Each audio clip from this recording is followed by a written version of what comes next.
Enduring in trials, bertahan dalam pencobaan. Tema ini mengingatkan kepada kita semua bahwa ketika kita ada dalam satu pencobaan, dalam tantangan kehidupan kita, sesungguhnya Tuhan sedang mempersiapkan iman kita. Kita harus merubah sudut pandang kita melihat masalah kita. Seringkali orang di dunia melihat satu masalah bahwa aduh, Tuhan lagi jauh nih sama saya. Tuhan kelihatannya lagi diem nih, Tuhan kelihatannya lagi cuekin kita. Tapi kita harus rubah sudut pandangnya. Kita harus melihat bahwa ketika kita mengalami masalah, ketika kita mengalami tantangan, ini nih sebentar lagi aku ketemu Tuhan. Kita rubah pikiran kita. Kita rubah sudut pandang kita. Semakin banyak masalah, aku akan semakin banyak ketemu Tuhan. Semakin banyak tantangan, aku akan semakin banyak melihat mujizat Tuhan dalam kehidupan. Jangan berkata bahwa masalah lagi, persoalan lagi. Bahkan mungkin sempat terpikir dalam kehidupan kita, aduh, rasanya jadi orang Kristen kok susah banget ya. Tiap-tiap masalah, tiap-tiap persoalan. Jangan. Rubah sudut pandang kehidupan kita. Cara pandang kita tadi, bahwa setiap ada masalah, saya akan ketemu Tuhan. Setiap ada masalah, aku akan melihat mujizat. Setiap ada masalah, setiap ada tantangan, aku akan melihat berkat. Karena itu kita diingatkan semua Bapak Ibu. Bukan cuma itu, bahkan kalau kita ingat,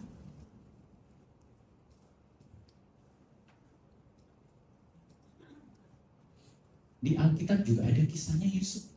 Ingat Bapak Ibu, bagaimana Yusuf kemudian dibuang di dalam sumur, mau dibunuh oleh saudara-saudaranya. Itu hal yang menyakitkan. Bahkan kemudian dijual. Kemudian masalah lagi apa? Difitnah. Masalah lagi apa? Kemudian dia dilupakan. Kalau itu terjadi dalam kehidupan kita hari ini, Yusuf itu di masa sekarang, rasanya udah ngalami tantangan keuangan, kemudian dapat layoff dari pekerjaan, udah gitu ternyata anak-anaknya pun juga mengalami tantangan, banyak masalah, udah gitu dalam pelayanan juga mengalami tantangan. Seperti itu juga Bapak Ibu. Dan kalau itu terjadi dalam kehidupan kita hari-hari ini, ingat bahwa Alkitab juga pernah mencatat kehidupan yang sama. Dan Alkitab juga mencatat ada kemenangan. Amin. Bahwa kalau kita mengalami hal itu, rasanya sudah jatuh, tertimpa tangga, digigit anjing, anjingnya rabies lagi. Rasanya aduh kok bertubi-tubi. Ingat, Yusuf pernah mengalami hal yang sama. Kalau Yusuf ditolong Tuhan, kita pun akan ditolong Tuhan. Amin. Amin. Karena apa Bapak Ibu? Seringkali yang muncul adalah mengapa sih Tuhan itu mengizinkan pencobaan itu datang? Mengapa sih? Bagaimana sih caranya kita menghadapi pencobaan? Katanya Tuhan setia. God is good all the time. Katanya Tuhan baik di setiap saat, di setiap waktu. Tapi kok pencobaan datang dalam kehidupan? Itulah yang seringkali muncul kan, apalagi di sosial media kita. Mana Tuhanmu? Katanya baik, lebih baik Tuhanku. Mulai membanding-banding. Bukan sesuatu untuk dibandingkan, bukan sesuatu untuk dilihat Bapak Ibu Saudara sekalian. Kebayang gak kalau orang tua kita semenjak kita kecil, orang tua kita gak ngomong gini, ayo belajar makan sendiri. Buat kita waktu itu masih anak-anak, rasanya malas banget. Betul nggak? Mama papa kita, orang tua kita nyuruh, ayo sekarang mulai belajar kamu. Mandi, belajar kamu melipat baju, belajar kamu setrika baju. Rasanya waktu kita ngalamin itu nggak enak. Mungkin waktu kita masih anak-anak kita ngomong, mama papa ini apa sih? Katanya sayang. Aku minta ganti handphone kok nggak dibeliin. Betul nggak? Katanya sayang. Aku pengen main sama teman-temanku kok nggak diizinin. diizinin. Mirip halnya ini kalau kita membandingkan. Katanya Tuhan baik, tapi kok biarkan pencobaan itu datang dalam kehidupan kita. Kalau kita enggak terlatih hidup dalam pencobaan, maka selamanya kita kanak-kanak. Kebayang enggak kalau usia 40 tahun, 30 tahun, makannya masih disuapin? Kebayang enggak kalau usia 30 tahun, 25 tahun, bahkan 17 tahun, pakai baju masih dipakein bajunya sama orang tuanya? Seperti itulah, jadi jangan dibandingkan. Jangan dibandingkan. Bukan sesuatu untuk dibandingkan bahwa katanya Tuhan baik, tapi kok pencobaan datang? Bukan. Pencobaan membuat kita menjadi semakin dewasa di dalam Tuhan. Amin. Karena benih tidak akan pernah bisa tumbuh kalau benih itu hanya ditaruh di atas meja. Benih mesti ditaruh di tanah, bahkan dimasukkan ke tanah, kemudian dikubur. Sesuatu yang gak enak, gelap di sana. Tapi ketika benih itu dalam satu keadaan yang tidak menyenangkan, ternyata disitulah dimulai kehidupan yang baru. Begitu juga hidup kita. Waktu kita dalam satu kondisi yang gak enak, ingat, Tuhan menempatkan kita di situasi yang gelap bukan karena Dia meninggalkan kita, tetapi Dia sedang menumbuhkan sesuatu yang baru dalam kehidupan kita. Apa yang belum tumbuh dalam kehidupan kita hari-hari ini, Tuhan sedang membuatnya menjadi bertumbuh. Karena itu kita mesti bertahan di sana. Kita mesti sadar hal itu, Bapak Ibu. Roma 5 ayat 3-4 dikatakan, dan bukan hanya itu saja, kita malah bermegah juga dalam kesengsaraan kita. Karena kita tahu bahwa kesengsaraan itu menimbulkan ketekunan, dan ketekunan menimbulkan tahan uji, dan tahan uji menimbulkan pengharapan. Paulus mengajak kita untuk bermegah dalam kesengsaraan kita. Waktu kita dengar ini, ini satu konsep yang berbeda dengan dunia. Apa-apaan ini Paulus? Kenapa kita masih bermegah dalam kesengsaraan kita? Tampaknya nggak logis. Tapi kenapa kita mesti bermegah? Kita bermegah bukan karena penderitaan, tapi kita tahu bahwa ada kasih karunia Allah yang ada di tengah-tengah kita.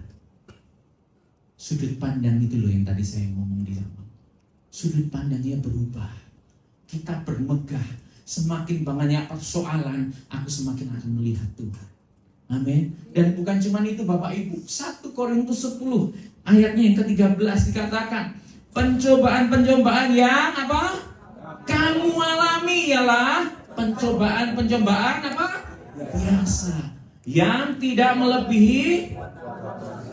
Ayo baca sama-sama yang warnanya berbeda. Sebab karena itu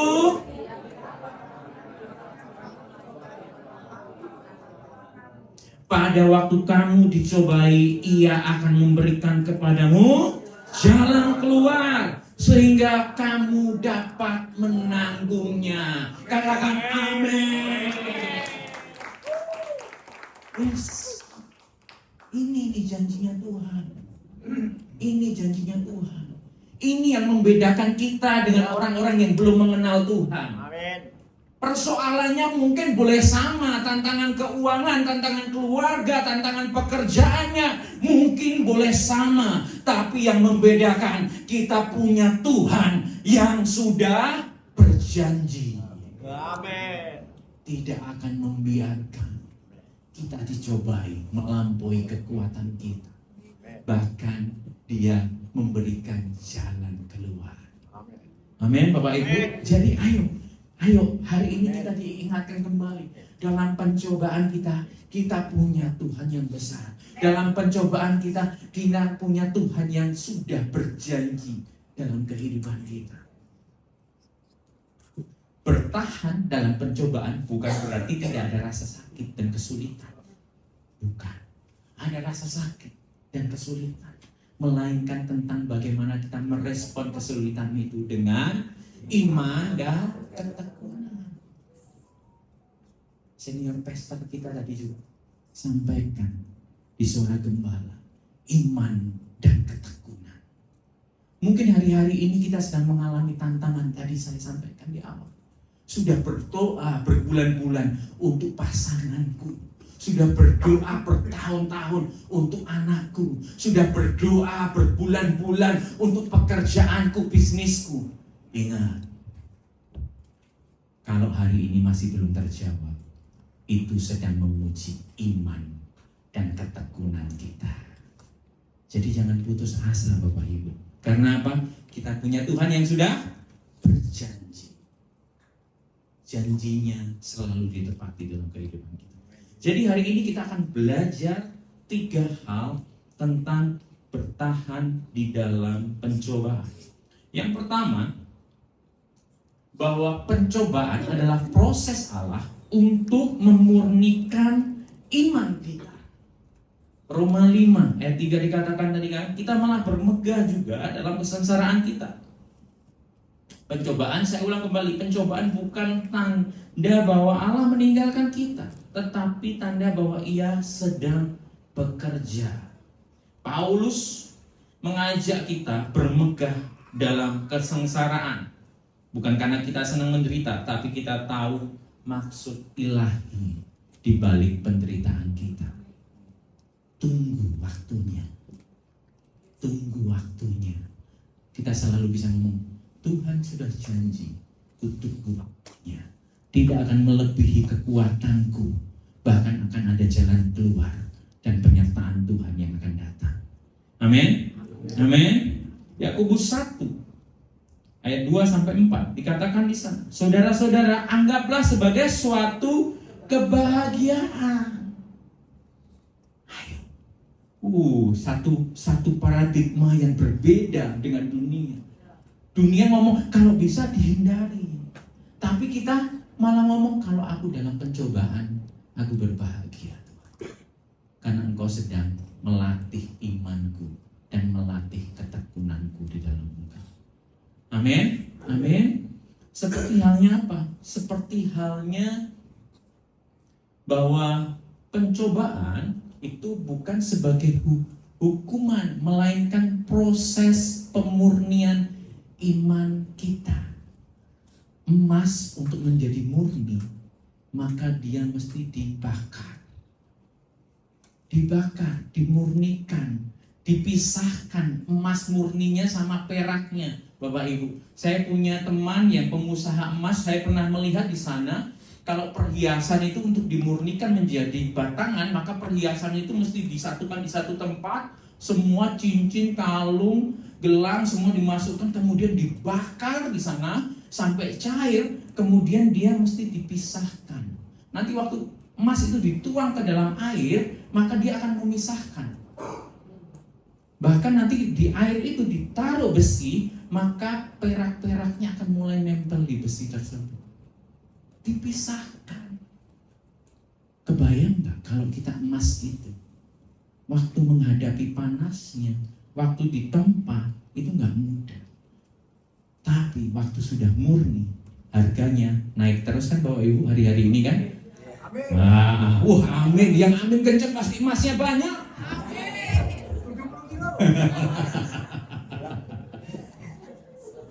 Naik terus emasnya hari-hari ini. Seneng begitu buka sosmed, naik lagi. Wah, puji Tuhan mah naik. Yang kenceng tadi emasnya banyak. Amin. Nah, itu Bapak Ibu. Jadi kita mesti tahu. Saya punya ilustrasi.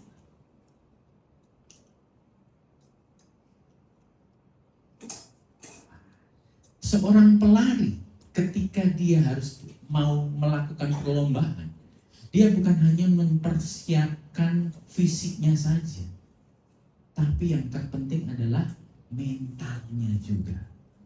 Fisiknya boleh ready, fisiknya boleh siap, tapi kalau nggak punya mental, ketika dia lihat lawan-lawannya lebih kekar misalkan, atau lawan-lawannya punya reputasi yang larinya lebih kenceng, maka dia dia sudah minder duluan. Betul nggak? Bahkan mungkin kalau dia pelari maraton, dia nggak nyiapkan mental, waktu menyelesaikan 42 kilo perjalanannya, waktu sampai kilometer 15, dia udah ngomong gini, udahlah, pesen Grab atau Gojek aja lah. Kakiku udah sakit nih, kelihatannya udah mulai kesemutan nih. Masih oke kok kalau aku nyerah terus aku buat alasan bahwa kakiku kram, kakiku kesemutan. Tapi seorang pelari yang punya mental, sekalipun dia mungkin harus tertatih-tatih, dia akan menyelesaikan pertandingannya. Amin. Amin. Begitu juga kalau kita kaitkan dengan kehidupan rohani kita.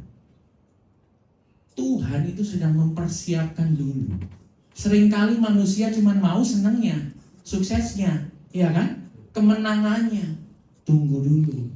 Sebelum Tuhan membawa kita di gunung yang tinggi, Dia sedang mempersiapkan kita di lembah yang gelap. Supaya kita punya kekuatan rohani di dalam Dia. Supaya mental rohani kita di dalam Dia itu menjadi kuat. Kalau enggak seperti itu, maka Tuhan sedang membuat kita menjadi kanak-kanak. Justru karena God is good all the time, Dia mau setiap kita menjadi orang-orang yang dewasa di dalam Dia, yang punya mental menyelesaikan pertandingan kehidupannya, bukan yang menyerah. Tadi dikatakan, bosan aku, sudah bertahun-tahun tapi masih belum terjadi perubahan. Sudah berbulan-bulan tapi belum terjadi perubahan. Sudah sampai kapalan lututku tapi belum dijawab Tuhan. Bukan. Justru itulah tadi sedang mempersiapkan mental kita. Amin. Kemudian setelah kita tahu bahwa pencobaan adalah proses Allah untuk memurnikan iman kita, maka yang kedua adalah kita mesti tetap fokus dan percaya pada janjinya Allah. Fokus, percaya sama janjinya Allah. Kalau enggak, enggak selesai pertandingannya. Banyak alasan mungkin kita. Mungkin rumah tangga kita sedang tidak baik-baik saja.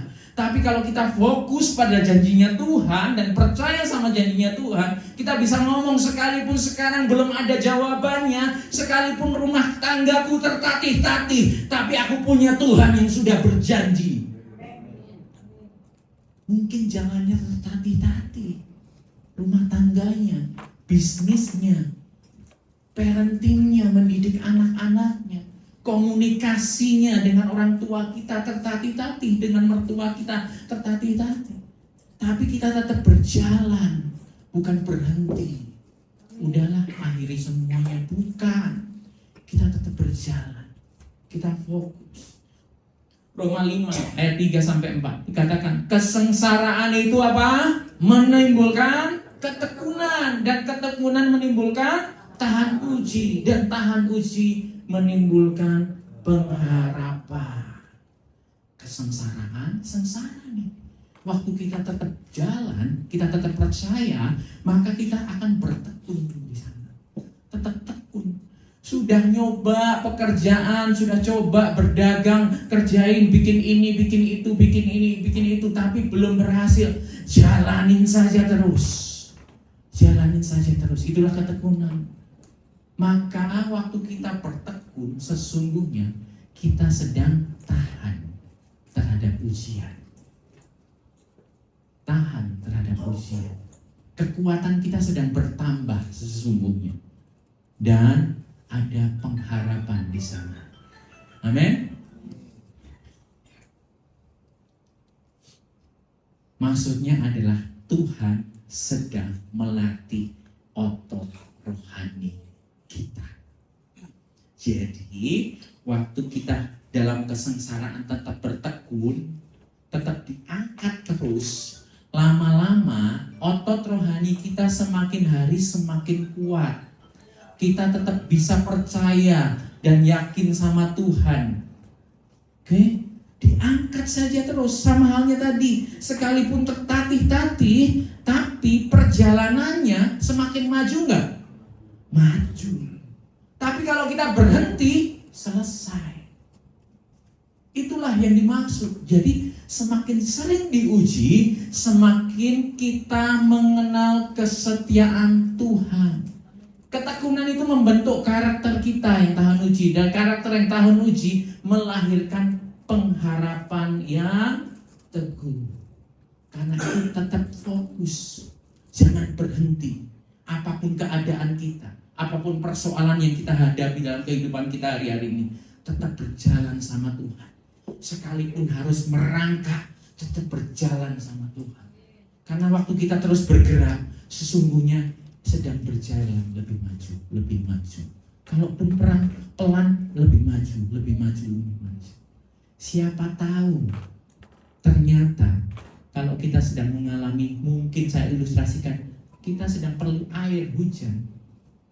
Waktu kita mau berhenti di sini, ternyata yang sebelah sana hujan. Tapi kalau kita terus bergerak, sekalipun sulit, kita akan ketemu sama yang namanya hujan. Amin. Sekalipun gak mudah, kita akan ketemu jawaban dalam kehidupan kita. Kita akan ketemu janjinya Tuhan.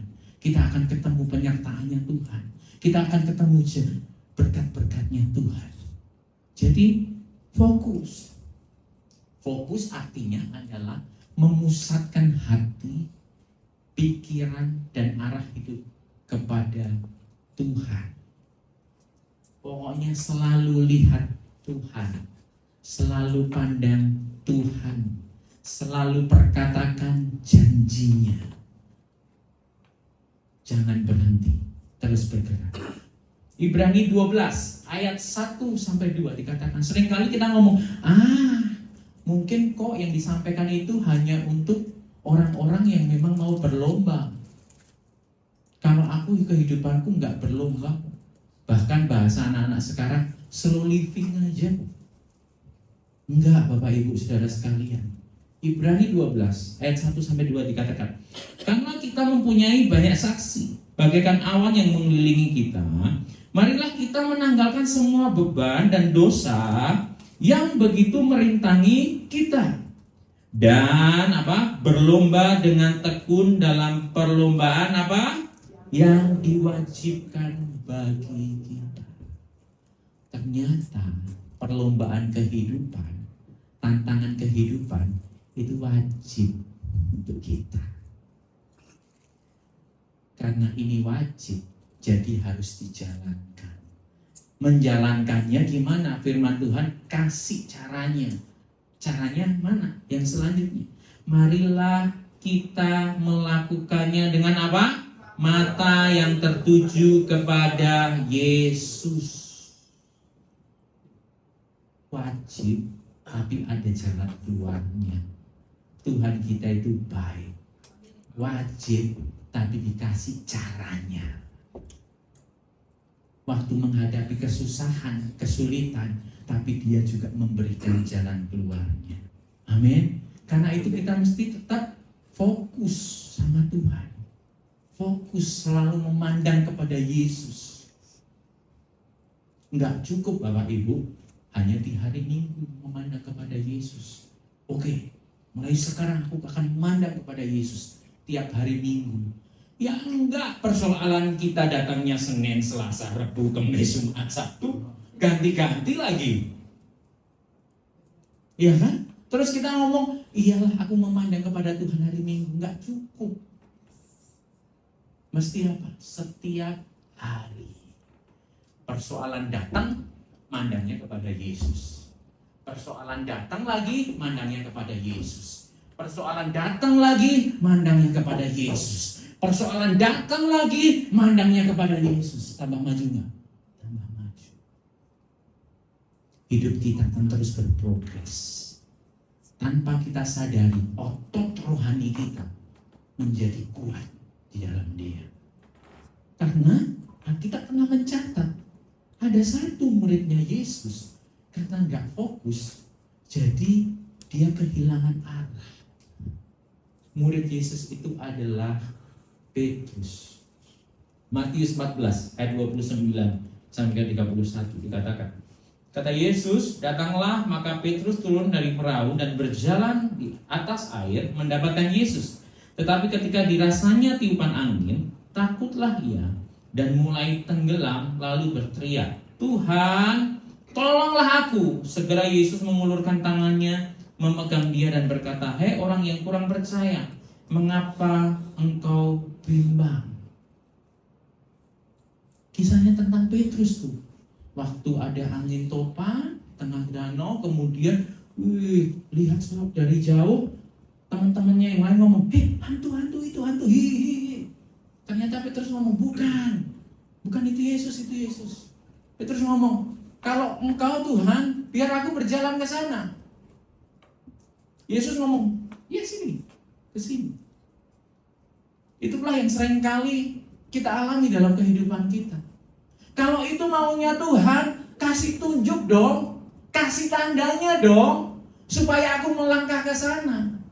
Kalau itu memang pekerjaan yang Tuhan mau untuk aku kerjakan, kasih caranya dong, kasih clue-nya dong, biar aku melangkah ke sana. Kalau itu memang mujizat yang Tuhan mau dalam hidupku, kasih tandanya dong. Oke? Tuhan ngomong itu tandanya. Waktu hari Minggu dengar firman, oh yes, amin. Aku akan melakukan, aku akan berubah dalam nama Yesus. Ya kan? Terus masuklah ke hari Senin. Berjalanlah Petrus di atas air. Jalan hari Senin. Hari Senin, masalah keluarga, masalah anak-anak bisa kulewati. Ternyata masuklah langkah kedua, ada angin ribut. Masuklah permasalahan tentang keuangan mungkin. Permasalahan tentang pelayanan mungkin. Mulai bimbang. Mulai gak fokus lagi sama Tuhan. Takutlah kita. Jadi penting untuk setiap saat kita fokus sama Tuhan. Supaya apa? Supaya kita bisa mengalami kebaikannya Tuhan. Kita bisa mengalami mujizatnya Tuhan. Berjalan di atas air. Air itu adalah masalah-masalah yang kita alami dalam kehidupan kita. Apa masalah-masalah pencobaan-pencobaan yang kita alami dalam kehidupan kita hari-hari ini? Kita bisa berjalan di atasnya. Amin. Dan yang ketiga, setelah kita tetap fokus dan percaya sama janjinya Tuhan, yang ketiga adalah hasilnya. Ada pengharapan dan kemenangan bagi yang tidak menyerah. Ada pengharapan dan kemenangan bagi orang yang tidak menyerah. Tadi pelari kalau menyerah, nggak akan dia menyelesaikan pertandingannya sampai garis finish. Kalau dia dengan berbagai macam alasan boleh. Kita hidup dengan berbagai macam alasan boleh. Tapi waktu kita hidup dengan berbagai macam alasan dalam kehidupan kita, sesungguhnya kita sedang menyerah. Apa tantangan yang kita alami dalam kehidupan kita? Jangan menyerah. Jangan menyerah di sana. Yakobus 1 ayat 12 dikatakan, berbahagialah orang yang bertahan dalam pencobaan. Jadi bertahan, bukan lari dari pencobaan itu. Bertahan. Sebab apabila ia sudah tahan uji, ia akan apa? Menerima mahkota kehidupan. Menerima mujizatnya Tuhan. Menerima kebaikannya Tuhan. Mungkin hari-hari ini ada di antara kita yang sedang bergumul dalam pekerjaan. Jangan menyerah. Latih diri kita. Jangan malah putus asa. Aku sudah apply ke banyak perusahaan. Udahlah, kelihatannya memang nggak ada ini pekerjaan buat aku. Tunggu dulu. Sekalipun dunia hari-hari ini ngomong cari pekerjaan susah, orang yang bertekun di dalam Tuhan, Bertekun itu bukan cuma diem aja. Tete tongkrong lamun bertekun. Bertekun itu melakukan sesuatu. Kalau kita belum dapat jawaban tentang pekerjaan kita, latih diri kita, latih kemampuan kita. Pengen bekerja di bidang apa? IT. Ya latih kemampuan IT kita, latih coding kita. Jangan cuman ngerjaannya Mobile Legend. Itu mah nggak melatih IT kita, bukan itu, tapi kan permainan kok. Itu IT, bukan ya, game itu. Latih. Jadi jangan hanya berdiam. Supaya apa? Kita menerima kemenangan dari Tuhan. Ada janji Tuhan bagi pribadi yang tidak lari dari pencobaan. Ada mahkota kehidupan, kemenangan bagi pribadi yang sudah teruji dalam pencobaan. Kembali ingat kisahnya Yusuf. Apakah ketika Alkitab mencatat kemudian ketika sesudah Yusuf mengalami penderitaan demi penderitaan, terus penderitaan yang terakhir sebelum Yusuf menerima kemenangan, Yusuf dipanggil Tuhan. Apakah Alkitab mencatat itu? Enggak. Alkitab mencatat setelah penderitaan demi penderitaan dia jalani, dia tetap fokus sama Tuhan. Apa? Mimpinya. Kisah Yusuf, penderitaan Yusuf dimulai dari apa sih? Mimpinya kan? Memang Yusuf kalau anak sekarang rada songong. Kebayang nggak? Sama saudaranya dia terus terima mimpi, terus dia cerita, kok Ci, tahu nggak? Aku dapat mimpi, katanya aku tuh yang nanti akan jadi pemimpin loh di keluarga ini. Kalian semua nih ya, lu ya, nanti akan nyembah aku. Songong nggak? Kebayang nggak saudaranya? Apalagi yang paling tua, lu gitu kan katanya. Ngomong naon mana teh? Ngomong gitu. Tapi penderitaan Yusuf dimulai ketika dia tahu ada mimpi Tuhan yang ditaruh dalam pemikirannya, mimpi Tuhan yang ditaruh dalam hatinya. Oke? Yusuf nggak nyerah. Yusuf jalani penderitaan demi penderitaan, pencobaan demi pencobaan dalam kehidupannya, sampai akhirnya dia dapat kemenangan. Dan bukan cuma itu Bapak Ibu Saudara. Yang dimaksud menerima mahkota kehidupan nanti dibaca lagi dalam kisahnya Yusuf. Bahkan Yusuf bisa ngomong gini, aku tahu sekarang ternyata Tuhan mengirim aku dulu sampai ke Mesir supaya aku bisa menarik keluargaku dari kesusahan. Itu mahkota kehidupan. Dia ngerti esensi kehidupannya di dalam Tuhan. Dia ngerti ternyata kesengsaraan, pergumulan, pencobaan, kesengsaraan, pergumulan, pencobaan yang dia alami sebelum-sebelumnya adalah mendatangkan kebaikan. Bukan cuma untuk Yusuf pribadi, tapi untuk seluruh keluarganya. Itu tuh mahkota kehidupan.